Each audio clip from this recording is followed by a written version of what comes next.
जिला सिरमौर के गिरिपार क्षेत्र को जनजातीय क्षेत्र घोषित करने की मांग को लेकर हाटी समिति लगातार आवाज बुलंद करती आई है, लेकिन सुनवाई न होने के चलते घाटी समिति समेत अब स्थानीय लोगों में रोष पनपा है। घाटी समिति के सरकार को चेतावनी देते हुए कहा कि अब जल्द उनकी मांगों पर सुनवाई न हुई तो आगामी चुनाव में क्षेत्र की 144 पंचायतें अपना दम दिखाएंगी। घाटी समिति नाहन इलाके के अध्यक्ष सीताराम तोमर ने कहा कि गिरिपार क्षेत्र को जनजातीय क्षेत्र घोषित करने की मांग को लेकर पिछले 50 सालों से घाटी केंद्रीय समिति मांग उठा रही है। उन्होंने कहा कि 25 दिसंबर को गिरिपार क्षेत्र की 144 पंचायतों की संयुक्त बैठक आयोजित की जाएगी, जिसमें आगामी रणनीति बनाई जाएगी। हमारे गिरिपार क्षेत्र जिला सिरमौर का गिरिपार क्षेत्र है, वो 50 साल से हम जनजातीय क्षेत्र घोषित करने की मांग कर रहे हैं, लेकिन 50 साल हो गए हैं, अभी तक वो हमारी मांग पूरी नहीं हुई है।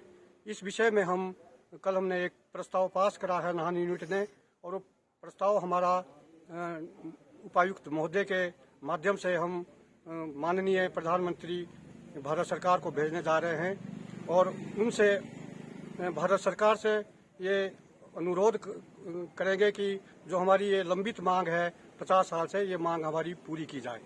इस बारे में हमारी जो आरजीआई से कई बार इसमें जो आपत्तियां लगी है, उन आपत्तियों को हिमाचल सरकार ने समय समय पर पूरा कर दिया है, उनका निराकरण कर दिया है। और अब हमारी 144 पंचायतें आती है और करीब 2.25 लाख लोग हमारे इस उद्देश्य से, इस मुहिम से जुड़े हुए हैं, और उनकी 25 तारीख को गिरिपार क्षेत्र में 144 पंचायतों में खुमलियां होनी है, और उन खुमलियों के द्वारा भी हमारे क्षेत्र में जो प्रस्ताव पास किए जाएंगे कि हमारे इस क्षेत्र को जो 50 साल से लंबित पड़ा हुआ है हमारा मामला, इसे पूर्ण करने के लिए सरकार जल्दी से जल्दी कदम उठाए। वहीं केंद्रीय हाटी समिति के सदस्य सुरेंद्र हिंदुस्तानी ने कहा कि गिरिपार क्षेत्र को जनजातीय क्षेत्र घोषित करने की मांग को लेकर देश के प्रधानमंत्री नरेंद्र मोदी से भी केंद्रीय समिति का प्रतिनिधि मंडल मिल चुका है। इसके अलावा देश की रक्षा मंत्री और पूर्व में गृह मंत्री रहे राजनाथ 214 में चुनावी रैली के दौरान चौगान मैदान से चुनावी रैली के दौरान गिरिपार क्षेत्र को जनजातीय क्षेत्र घोषित करने की घोषणा की थी, लेकिन बावजूद इन सब के अब तक गिरिपार क्षेत्र के लाखों लोगों की मांग पूरी नहीं हो पाई है। लड़ रहे हैं अपनी इस चीज के लिए। उसके बाद जितनी भी रिपोर्ट्स आई है, हमने कॉन्स्टिट्यूशनल फॉर्मेलिटीज जो इसकी होती है, लॉकूर कमेटी ने जो इसके द्वारा स्थापित की है, वो सारी पूरी कर दी है। कॉन्स्टिट्यूशनल फॉर्मेलिटीज पूरी करने के बाद और हर एक आदमी के पास आप देखिए प्रधानमंत्री जी आपसे हम 2 बार मिले थे। पहले मनमोहन जी से हमने मुलाकात की, उसके बाद हम माननीय प्रधानमंत्री नरेंद्र मोदी जी से भी मिल के आए। हमारे जो गृह मंत्री है राजनाथ जी आपके सामने हैं, पत्रकारों से कोई चीज छुपी नहीं होती है। आप देखिए चौगान की बात है, 2014 में उन्होंने यहाँ पे बताया था।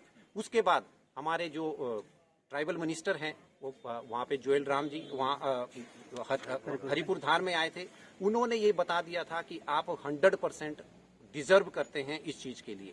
उसके बावजूद भी इससे साफ जाहिर होता है, जहां तक मेरा जो विचार है, इससे साफ जाहिर होता है कि सरकार की मंशा कुछ ठीक नहीं है।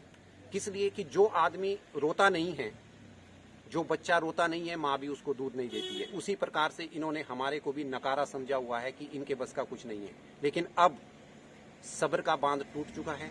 अब किसी भी प्रकार से, हमने तो खैर पहले भी इस चीज का आह्वान किया था, अपने सभी युवाओं से, अपने समाज के लोगों से इनको बोला था कि हमें जो है ना एक इस प्रकार का कदम उठाना पड़ेगा ताकि जो हमारे राजनेता है ये समझ जाएं कि इन लोगों के अधिकार, ये जायज अपने अधिकारों की मांग कर रहे हैं। तो अब हमारे पास लास्ट अल्टरनेट ये बचता है, क्योंकि अभी 2022 में हिमाचल प्रदेश में इलेक्शन होने हैं। हालांकि हिमाचल प्रदेश की जो रिपोर्ट्स थी वो जा चुकी है यहाँ से, उसमें हम उंगली नहीं उठा सकते, लेकिन फिर भी हमें प्रेशर तो बनाना पड़ेगा ना इन नेताओं के ऊपर भी जो हमारे वोट लेके आज तक यहाँ पे शासन कर रहे हैं। उसके बाद प्रधानमंत्री 2024 में इलेक्शन होने हैं। इस बीच में आज तक का लारा लपा क्या लगा रहता था कि भाई यहाँ पे कांग्रेस की सरकार है, वहाँ बीजेपी की है, वहाँ बीजेपी की है, यहाँ कांग्रेस की है। अब तो दोनों जगह बीजेपी की सरकार है। अब क्या कमी रह गई है? जितनी फॉर्मेलिटीज इन्होंने हमारे से जब जिस आधार पे मांगी है वो सारी की सारी पूरी कर दी है। अब सिर्फ और सिर्फ एकमात्र रहता है पॉलिटिकल बिल। तो क्या हम लोग इनको वोट नहीं देते हैं?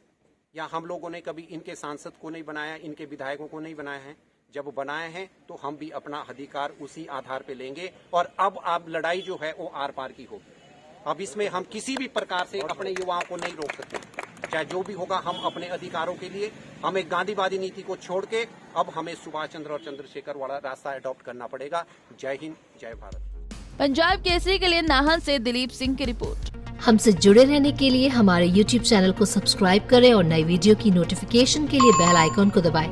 अगर आप ये वीडियो Facebook पर देख रहे हैं तो लाइक जरूर करें और ज्यादा से ज्यादा शेयर करें। इसी तरह के और भी अपडेट्स के लिए फॉलो करें हमारा Instagram पेज himachal.kesri।